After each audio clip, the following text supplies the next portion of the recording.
Dirty Laundry Game Worn Hockey Podcast, second one for 2024. We've hit over 6,000 listens after the last one, so thank you. I hope you're enjoying this. I never get many like critical feedback. So if you have that, feel free to share. I'm not going to get pissed about it. If you send it to Wade or Paul or anybody that's been on and say, hey, I don't like how you guys do this, or I think this is dumb, share it, because I want criticism. So if we need to tweak things or do things different, we can. But I definitely hope you're continuing to enjoy it in the 2024. Got a lot of things to talk about. And of course, we got Paul and Wade here this evening. I asked Justin to see if he wanted to join us, and he is making his wife happy tonight, taking her out on a date. So, okay, I respect that. He could have rescheduled, but it's okay. We'll get touch base here in a minute too on any upcoming expos. I meant to pull up the link and forgot, so we can get that pulled up. You can't see it the best with my camera, but I do want to give a shout out to the Goalie Gear Nerd. Is a friend of mine I followed a long time on the internet, and then was actually forgot who he was because he doesn't actually really put that out there. But great guy. If you're somebody like me who likes seeing what the new goalie gear, because I do play goalie, is coming out, or what the NHL goaltenders, like how they're having their pads designed and stuff, he scours the internet and gets the hookups for what's coming out, what it looks like, the designs. Follow him on, he's on every social media out there. Picked up the hat as part of a fundraising thing he did, and love the work he does. So if you don't want just game worn related stuff, I want to see what the NHL or goalies are doing. He's a fantastic resource. Paul, Wade, how we doing, the gentlemen? Doing great, Ben. Well, for us Michigan fans and alum, You're still celebrating the win. still celebrating. My Red Wings are 5-0-1 in the new year. Michigan's 2-0 in Shocking. football. Well, hockey we've only played Stonehill, so we play state this weekend. So No, far the year starting off great. and, So and we won't mention the Hawks, the Sharks. So well, the Sharks did win a game in 2024. could be the only one they win in Well, this they side of town. actually went into Montreal and won a game there after I think they were on 11 or 12 game losing streak. Oh. And now they're back And to a losing. blind squirrel finds a nut. It's occasionally. Wade, how about you? Doing well. Just watch the Blues lose tonight, so that's no fun. Oshie with a hat trick, though. You know what? I do respect him as a player. Good for him. Absolutely. I'm still celebrating Paul's Michigan win on the national championship for him. Him and Monica both are very ecstatic, and we're happy for them. Yeah, definitely deserve it. Thank you. Do you happen to have the list pulled up of upcoming expos? I meant to pull it up for the stuff over here and forgot with getting other stuff ready. It's pretty sparse right now, but yes, I do have it here. We don't have anything until February, and then that's our show in San Jose on February 3rd. Good way to start the month out. Oh yes, in conjunction with the AHL All-Star game on February 4th and 5th. Lots of details on it at Oprah.com. We're having a lot of people planning on attending, lots of tables sold. The great thing is with the space we have, we can just keep rearranging and fitting more in there. The Poorhouse is really, really good to us, and we're thrilled to have that one coming up. Then to March 9th, the show up in Winnipeg. I know Justin's always excited about that one. And I believe Justin said he's not going to display, but he's going to head up there and go to that show, which would be nice. And then March 16th, the big Nova show. Yes. What Francis puts on, which is the gold standard. I thought I heard of a few after that, but they're not on the list yet. So I'll dig those up and at least touch it for the first couple months if you haven't planned to go to any of these yet or just now thinking about it, get them booked. I mean, especially yours with tying in stuff like the All-Star game or even just an NHL game like you did, Wade. It's so fun because you get to do all the day stuff and then you get to chill but still be in the middle of hockey. Yeah. I'm probably going to be attending the Nova this year. So it's one of my favorite things. There's so many great guys out there on the East Coast that I get to see. So I'll get to report back from there.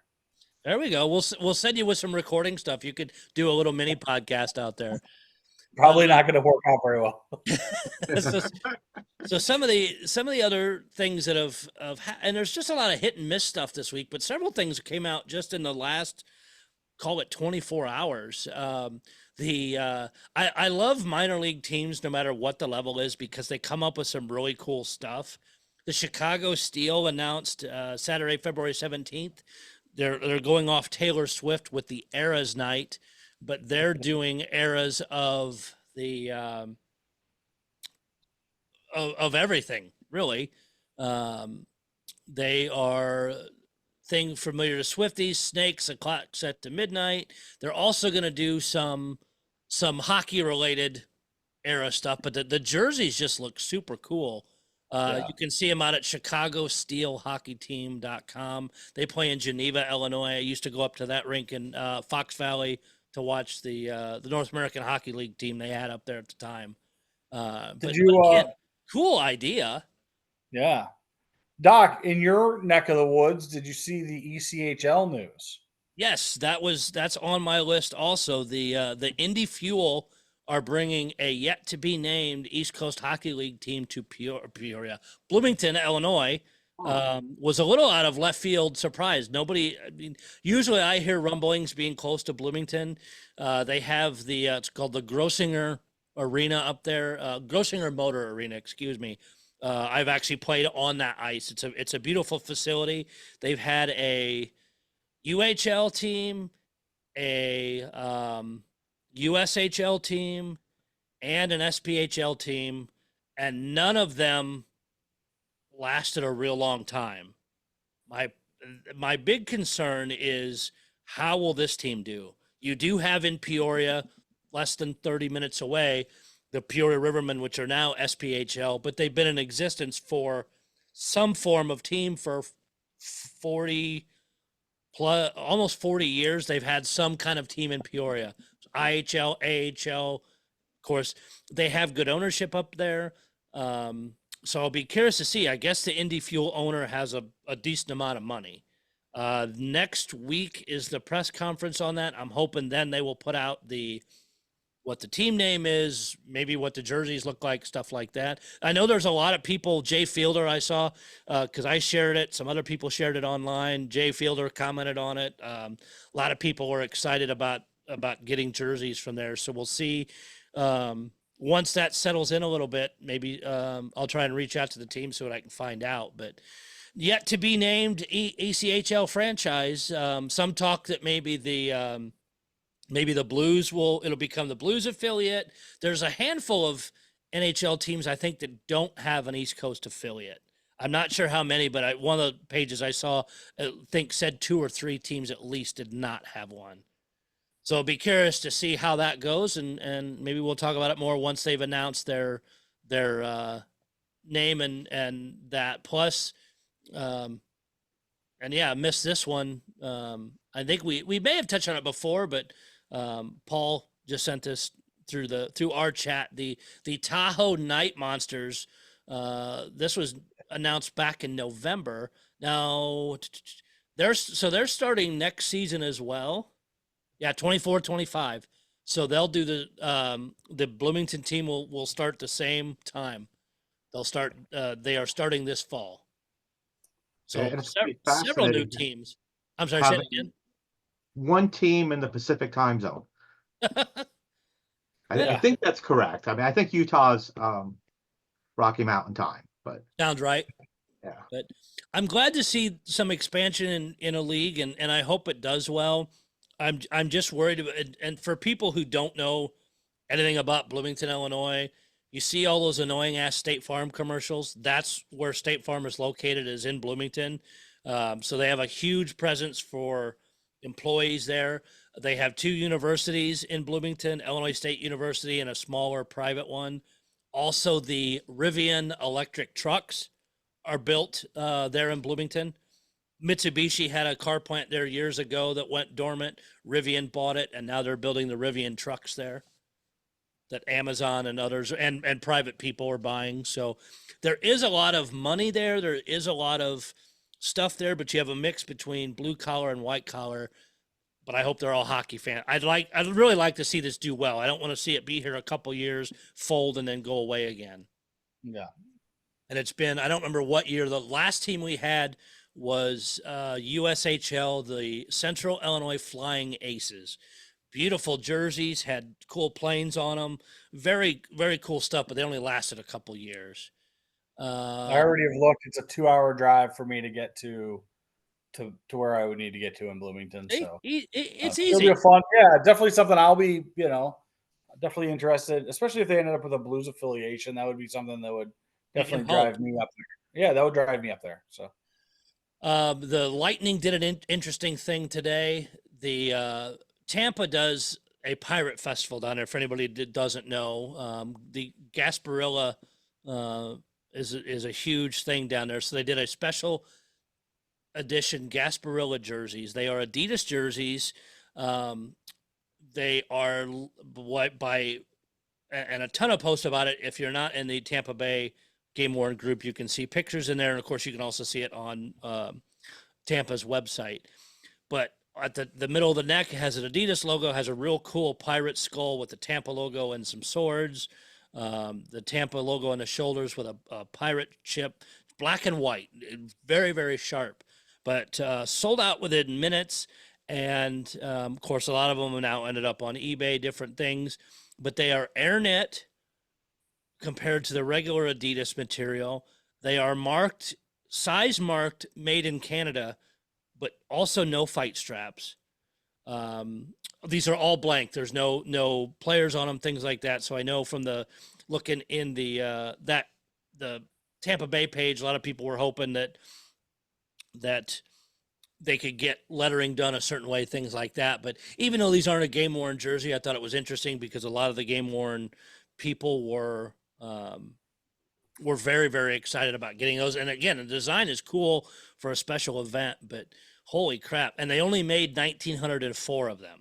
They were very limited edition, but sold out within minutes. But I thought it was interesting that they're labeled like the Adidas Gamers with the size and made in Canada, but no fight straps and AirNet material.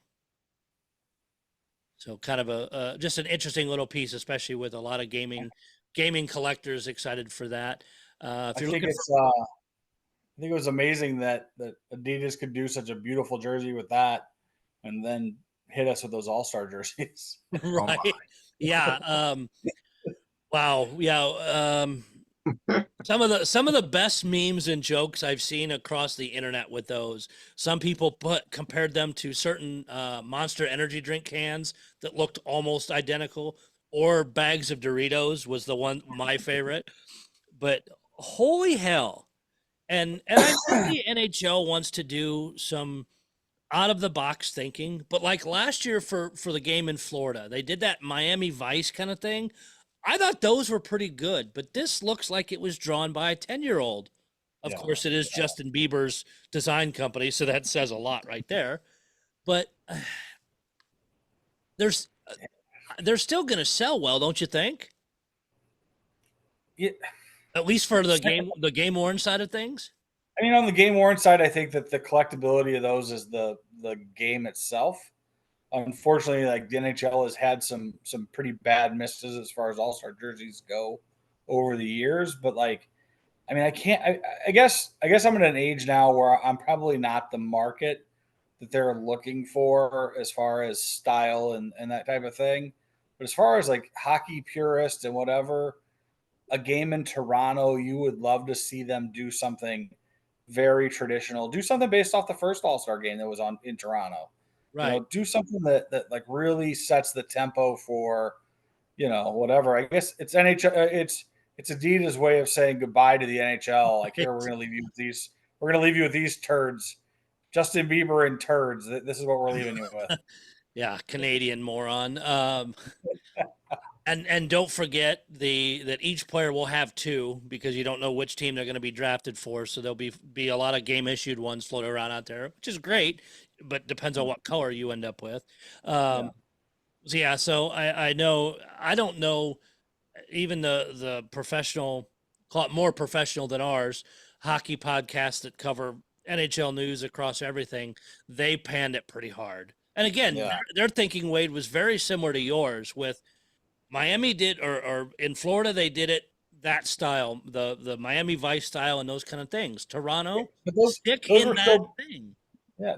Even the ones in Miami last year were still built off of a really classic NHL style, that early '90s style jersey. So like it had some really classic looks to it. They kind of went with the Florida colors, which is acceptable. I mean, I think each All-Star year should be at some level unique to the city that it's being Sure. presented in, which I think is neat. But like in this case, it was like just, I mean, you look at even the back. I mean, the numbers are like at the waistline, or the nameplate's going to be at the waistline on these. It just, I mean, it looks like a roller hockey jersey that went bad. You know, But yeah, so I'll be curious to see once, and of course we'll cover it once the game's over and they're put up for auction. See what they sell for, and of course, yes, there will be quote unquote two, one for the who's drafted where and all that kind of stuff, and the other issued one. But I'm assuming they're going to have multiple issued for photography and all that stuff because they always do. So who knows how many total jerseys each player will have, but there'll be a shitload. I mean, honestly. Um, let's see. Beyond that, and again, if you haven't seen the memes, just go looking online. There's so many, and all the different ideas that people are coming up with to tie those to things. Oh my God, it's fantastic. Even one had Patrick Star on the front where it looked like he was stripping behind the star. Oh God, it all fantastic. Saw this in the Minnesota Wild game worn group, and actually a lot of people were. You'd think some people would be upset because a lot of people wanted to, hoping this was going to go for auction, they could buy it. But Marc-Andre Fleury's the mask that he took all kinds of crap for from the NHL, the Minnesota Historical Society bought it. They are. They met with Fleury to accept the mask. Also got a Native American heritage signed jersey from him as well. They're not sure how they're going to exhibit it, but they're going to work with a conservation team, make sure that it's can be shown off well and not take any damage or things like that. So definitely went to a good place. It deserves to be there. It says they bought it, no disclosure of amount or anything, but I'm guessing if it was in Fleury's hands, hell, it could have been $1. We don't know because I'm betting he paid for it, or maybe the team did, but who knows? It's going in a great spot, and I know a lot of collectors were happy to at least see it go to where anybody can go visit it. Last little piece that I have before we get into some more deeper discussion is if you're looking for Buffalo Sabres jerseys, they are currently out on NHL auctions. They close on the 21st. Prices are all over the board. Some as low as $250 still with only a couple days to go. I didn't really go through to see if you could see much wear or anything, but of course the big names are big money. Owen Power, 2,300. Devin Levi, who's not been having a great year, 1136. Rasmus Dahlin, 625. Jeff Skinner's pretty cheap. I was trying to see how much our former blue Tage Thompson on the white is only 825, but I think on the home was north of 1500 if I remember correctly. But he did get hurt somewhere in their first set, so I don't know how many games he had in it, but some really reasonable prices with only 2 days to go. beautiful stuff too. I mean, we always talk about, when you look at your, list of NHL jerseys as far as like best to worst looking, I always put those at the very top. Oh, sure. And speaking of jerseys, Paul has a on behalf of the Sharks, Paul has an announcement. Well, I wouldn't call it an announcement. It's kind of been slowly leaked by the Sharks that the Sharks will be wearing a stealth jersey in the next week or two, possibly as early as this Saturday. Slightly different design than the last stealth that they wore. God, that one's beautiful. I'm lucky enough to own one thanks to you. And you raved about it. And when I got it in front of me, it was like, holy hell. The attention to detail and stuff was amazing. Yeah, I mean on the older Stealth, it's like a circuit board, black on black, which I think it spells out San Jose or Sharks within the circuit board. We It's need a really goal, cool. something like that. Well, yeah, We need a goal. need more than one goal. Yes. But it looks like it has teeth in the back of the neck, in the collar. The Adidas, whatever they call that inside there. Looks like it has the NorCal patch on the shoulders for the Sharks, similar to what they wore in the Stadium Series game against the Okay. Kings a number of years ago. Um, Today, the gloves look like they're black with white trim. The Barracuda have been wearing those this year. They're super sharp. The gloves. Goalie pads look mostly black. Black pants. It's going to be a real interesting look when we finally see. I have not seen the crest on the front. Don't know what that's going to be yet, and what the numbering's like. But hopefully, possibly this Saturday. I'm a little bit surprised that the Sharks have not been promoting this earlier, because usually, like when a new jersey comes out, you want to start selling replicas, start selling, authentics. And there's been no push for that. And I haven't seen anything sneak onto their website or anything when they're starting to sell them. And Have there been many teams that that have waited till like the second half to even announce it? I know some teams may wait a little bit later in the year to wear whatever this is, but it seems the way the tease is just taking forever. yeah, I don't remember too many cases where like a new jersey, besides like for an outdoor game or something. Sure. But this is for, as far as I know, regular season. Um, I mean, friends at the Sharks had mentioned it that these were coming up, but they couldn't give us too many details. The one detail they did share is that they did have input from employees at the Sharks on the design. Don't know Interesting. exactly who or what, but kind of cool. And if you're one of the ones who did it, I can't wait to see this. Now, have they said how many games they're being worn for? Is it like the rest of the Saturdays for the rest of the season or things like that? They haven't even said they're being worn. Of course not, because why would they Yeah. tell you anything? Yeah. The players did start wearing like some of the gloves and stuff today at practice. Starting to break that stuff in.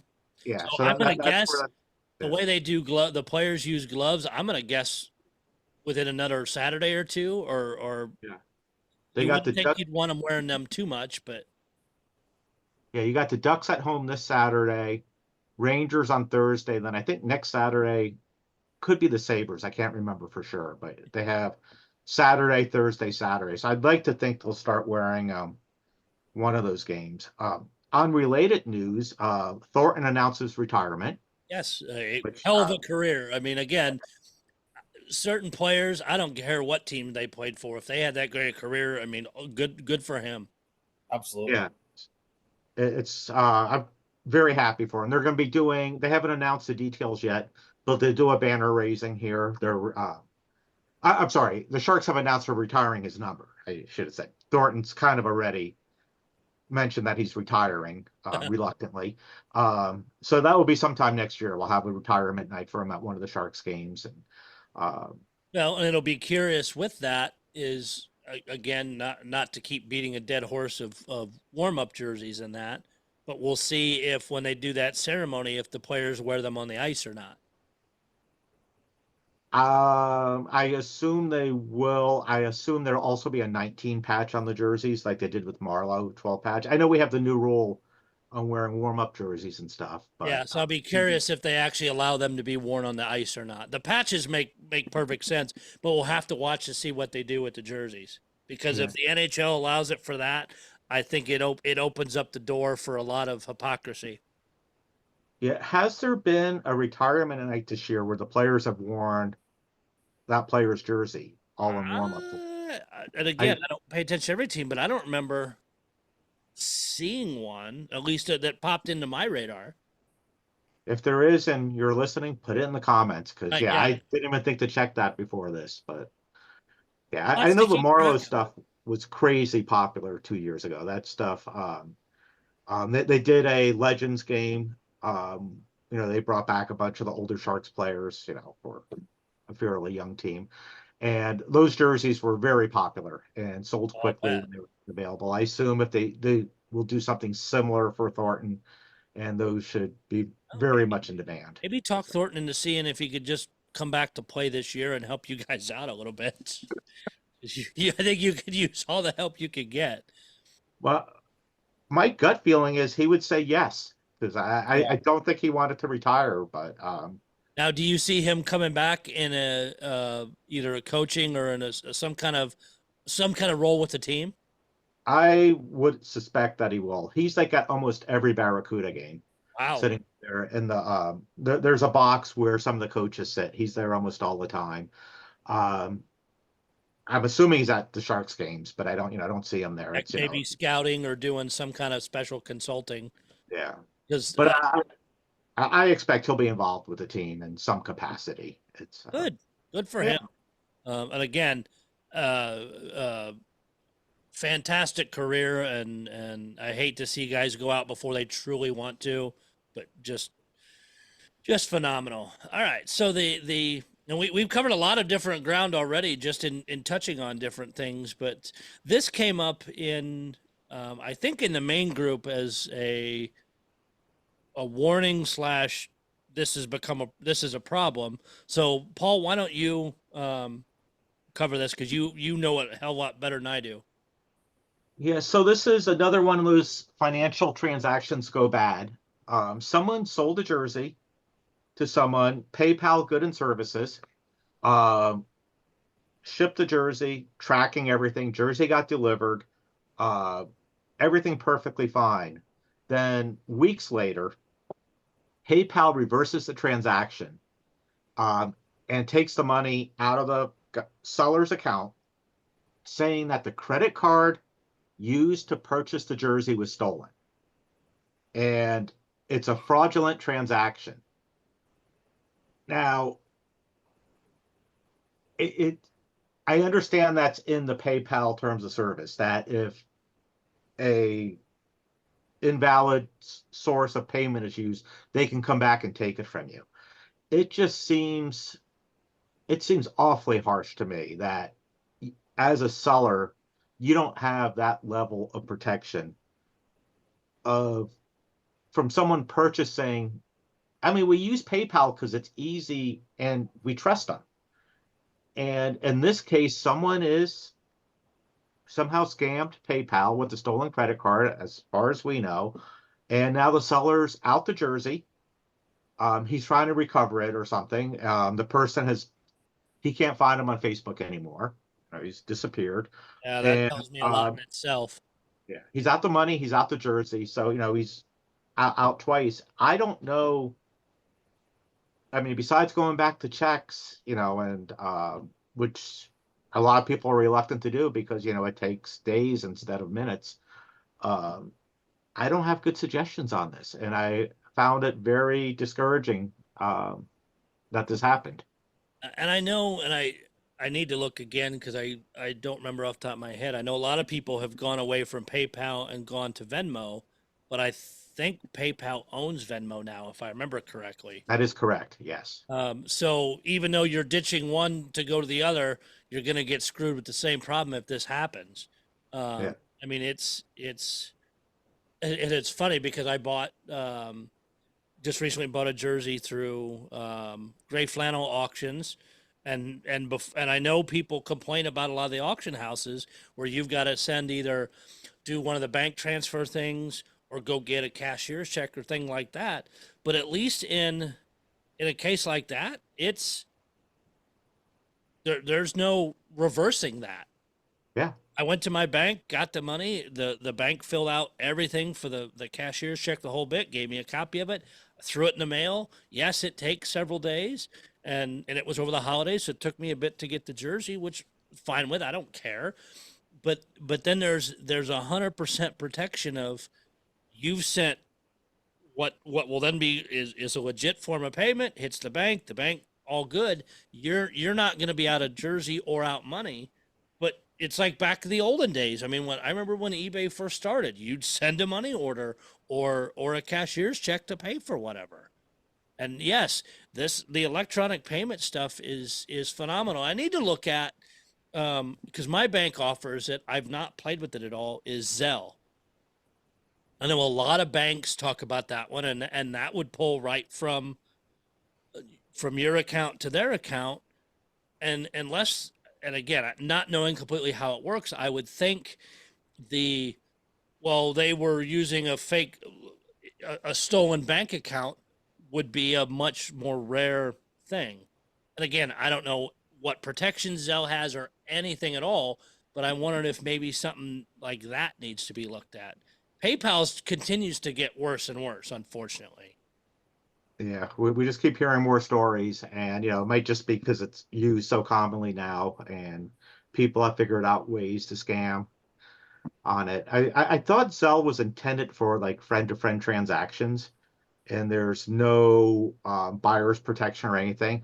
So you're going to get a segment of the community, whether it's the game worn community, card collectors or whatever, who do not want to do those sort of payments because they want to have the protection as a buyer.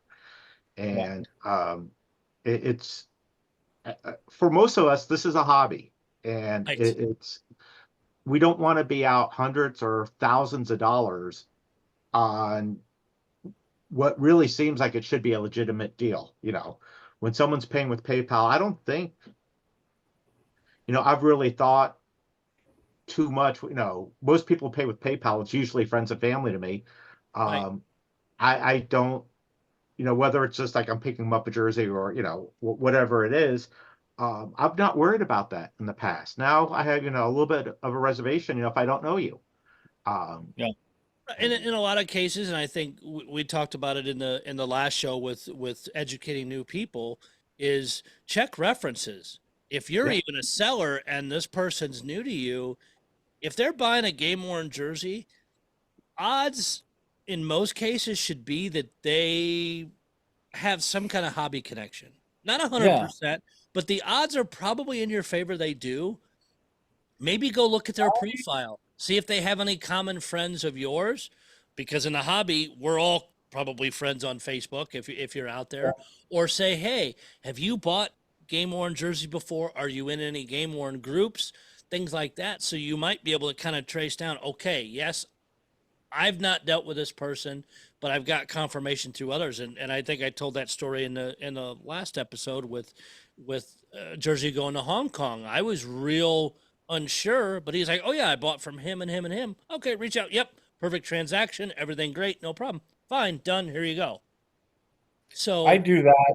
Yeah, I do that with like I've recently kind of liquidated some bins of stuff at my house, and the first thing I do whenever someone reaches out, especially when it's via marketplace or whatever, or via somebody I don't know, the first thing I do is I look to see how many mutual friends we have or see how active they are in any of the communities. Secondly, a lot of times I do actually screenshot their profile, like their front page of their profile, just for whenever, just so that like in that situation I don't lose their name or whatever else, just because I want to make sure of that. And in certain cases, I even, when I write the label on the box, I'll take a picture of that and I put that in our text as well, just so they'll confirm the address so that there's no secondary, like, oh, I didn't get it, or, oh, you must have sent it to the wrong place. It's like, no, I sent you a tracking number. I showed you your name written on a box.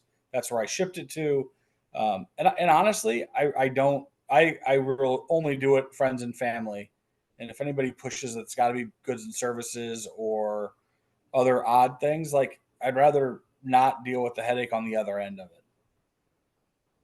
I'm with you. It's I like the idea of photographing the box, sending them the address.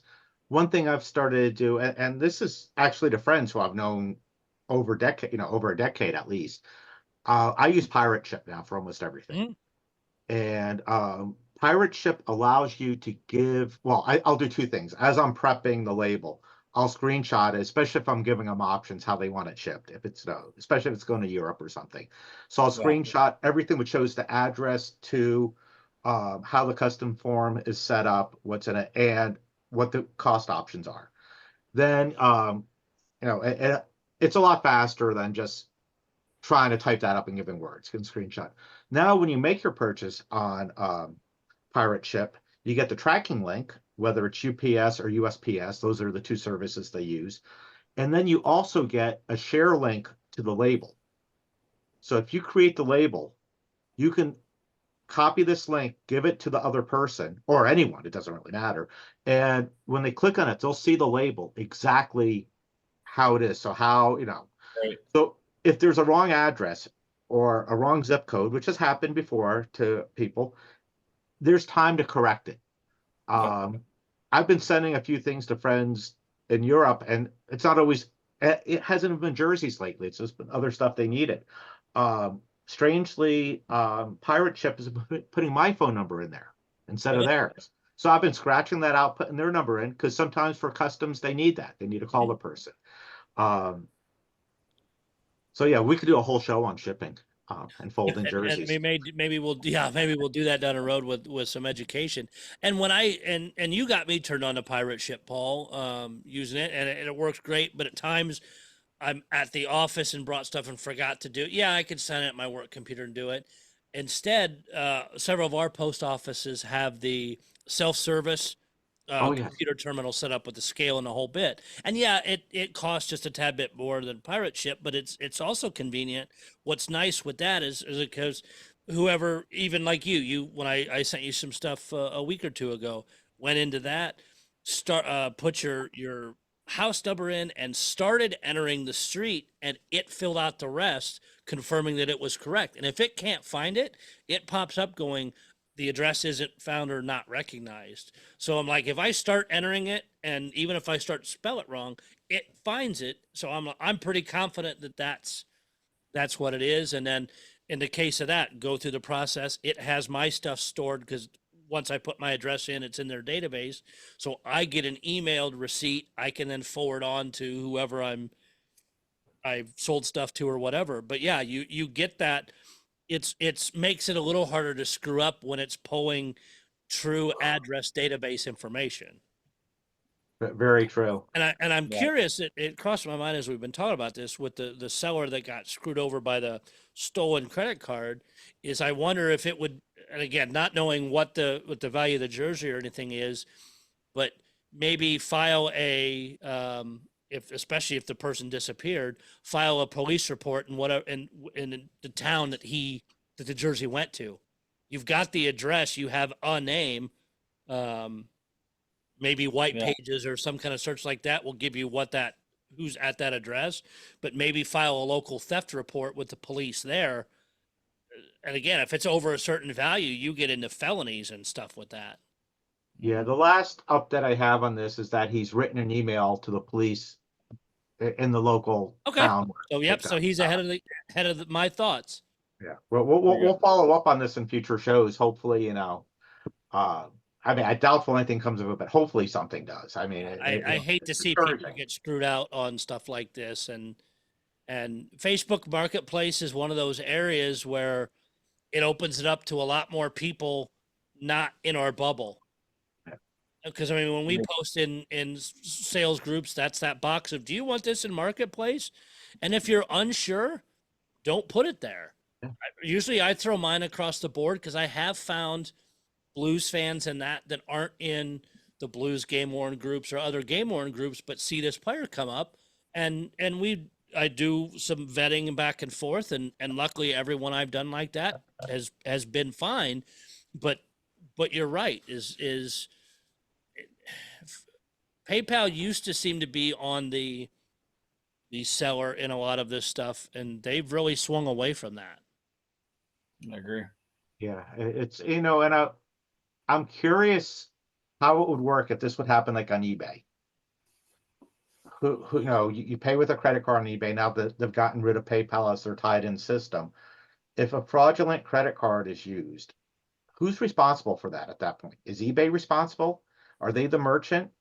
Or are you, as the seller, responsible? They're going to be taking out I don't use eBay for selling, so I don't know. What I have learned, which I thought was interesting, if you are a merchant, you have a physical store, and you have a chip machine, and someone pays with their credit card, and they sign for it, and I forget what the limits are, what they have to do, you're not responsible for it. But Interesting. yeah, but if you don't have the chip machine and you have an older reader or something and it's a stolen card, then you are responsible. Huh. So if a stolen card is done online, it's the same thing. When you're accepting a credit card online, which PayPal does, because you don't have that chip reader, and there's some other criteria, I'm not a lawyer, so it's just what I read, then you are responsible for it. And so the question where I don't know, and I haven't had time to look in cases like if a stolen card is used on eBay, Sideline Swap, or any of these other third-party, software which has third-party selling on it, or even Amazon if you're selling on there, if a stolen card is used, is it the end merchant, i.e., you, the seller, or is it the platform? I have no idea. Yeah, and especially if you've sent the merchandise off and you've confirmed delivery, you're again just like this seller, you're screwed in both ways because you've lost the item you have and now you're out the money too. Yep. I'd love to see if we have any e-commerce experts out there getting them on Yeah, this show. if you do and you hear this, shoot me a message through Facebook. Of course, I'm easily found. Or reach out to Paul or Wade if you can't find me for some reason, because I'd love to hear and maybe bring you on a future show how you see it or what issues you've seen or what you've had to deal with. But it's unfortunate. I mean, we all try to be careful and we constantly see those posts about friends and family versus business and all these things and it's unfortunate that even trying to be as careful as you can, you still get screwed. And and PayPal and others don't give a damn. They don't, because you're one little man, you're out so much, and even if you threaten to sue them or take them to court or whatever, they're going to blow that off because they'll pull out their terms of service and go, nope, this fine print right here, sorry. So I hope the seller either gets Jersey back or somehow gets his money back on this, because I find it totally ridiculous. Yeah, it is plain So and simple. we'll see what happens. Kind of wrap this up. Wade, start with you. Anything else you want to touch on before we get out of here? No, I mean, I think we're rolling in. I mean, I'm interested to see the All-Star Game jerseys in action. And besides that, every week I keep saying I'm interested to see how this Adidas transition kind of happens. Every day we get closer to the end. Well, I mean, like I didn't mention it during the show, but I was at the game on Monday, and the Blues had player named jerseys, not authentics, but the ones that they sell in the team stores. And I think they were like 40% off, and they were having some sales, and that's the start to me of winding that stuff out of inventory. Yep, because they'll have to blow it off, and you'll see all the different places online, and God, the hats, everything's just gonna start dropping. So if you're into that kind of stuff, you're gonna get some hellacious deals if you can wait, even if you just want a replica. So, Paul, what you got before we wrap up? Did I mention last show that we were able to get the Zamboni started? I don't think so. You sent me the videos, but I don't know. I don't think we talked about it. Yeah, we went down there. We jumped. We had to jump the battery, hook it up to a car, and we were actually replacing the battery. There's propane in there. It fired up, and the hydraulics work. We don't know. We have a couple things we have to fix on it, which I'm trying to do next week or so. But it seems like it's gonna run. We were pleasantly shocked. So I expect videos soon of you guys doing donuts with it somewhere nearby. Oh my! The plan is actually to bring it to the San Jose Expo. We have permission for House to store it there for a little bit, and just bring it there, put it out in front, and get your photo with Zamboni. If we're brave enough to start it up, which we won't be, it's yeah. Taking bets on that?